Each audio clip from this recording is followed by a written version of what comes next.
Hello everyone, DonTheCrown here, and I just want to make a quick video to clear up a little bit of misunderstanding about the Fields of Hatred in Diablo 4. I see a lot of people say, you can just go in, you don't need to flag up for PvP, it'll be fine, and this is wrong. If you go into the Fields of Hatred, you can be attacked by other players, whether you flagged up or not. And to explain it real quick, let's just talk about PvP systems in different games. So normally, when you're most of the game, you're going to be in what I call a green zone. You're going to be not able to PvP with other people. You'll be happy, the sun will be shining down on you. Overall, pretty good. Now, in some games, they have what's called a red zone, which is basically like a battle royale. It's everybody versus everybody else. And, there's no alliances here except maybe like Crouch Alliance. And everybody can fight each other.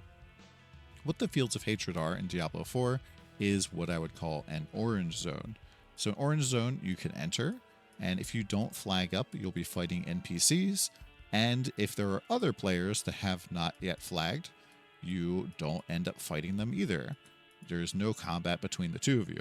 However, other players can choose to flag up and what's called blood mark themselves, and if you are a blood marked player, you can attack all other players. I don't believe that you'll be able to group up with your friends, so you'll be hostile to them as well. You're hostile to everyone, basically, when you're blood marked. Now, the thing about this, though, is if you're blood marked, the non-blood marked can team up on you, and you count as an elite for all sorts of bonuses. So if people have additional damage to elites or damage reduction from elites, that's going to work on you as well.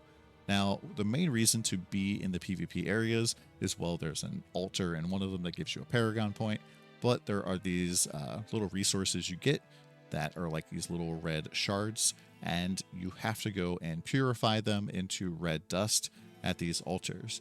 The issue is, when you activate one of these altars, it'll create basically a zone event, letting everybody know that, hey, there's somebody over here that has loot that you could kill. And so people might come and try to kill you. Monsters will continue to spawn around you, and you have to fight those off, and maybe you'll get a surprise visit from somebody else.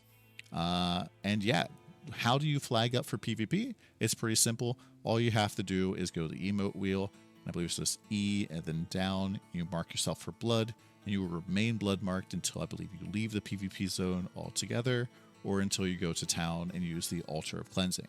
Now, if you kill enough players, you can become what's known as the Hatred's Chosen or something, and this pretty much turns you into a loot goblin. You will show up on everybody else's map and that's nearby, and if they kill you, they're going to get big rewards. But if you survive long enough, you're going to get big rewards. So it's going to be kind of a neat and interesting system. Now, you might also wonder if there's any other rewards for PvPing. Well, there are a few titles that you can get in hardcore, because remember, if you die in hardcore PvP, you die in real. You die for real. It is a permanent death in hardcore, so there are rewards for permanently knocking players out of the game. And so your first kill will give you the murderous and rat titles. Your fifth kill will give you the malicious and villain titles, and then the 10th kill will give you sweaty and murderer. So if you want to be a sweaty rat, you're going to have to go kill some people in PvP and hardcore. On top of that, you can also earn players' ears when you kill them, supposedly. And so if maybe your favorite streamer is in the PvP zone, you can go see if you can take them on and get their ear. Maybe they'll end up with yours instead. Hope you guys have a good time in Sanctuary, and come by the stream if you want to check out some barbarian action. We're going to be pushing to 100 as fast as we possibly can. We're going to start off with a 30-hour stream. We'll see you soon.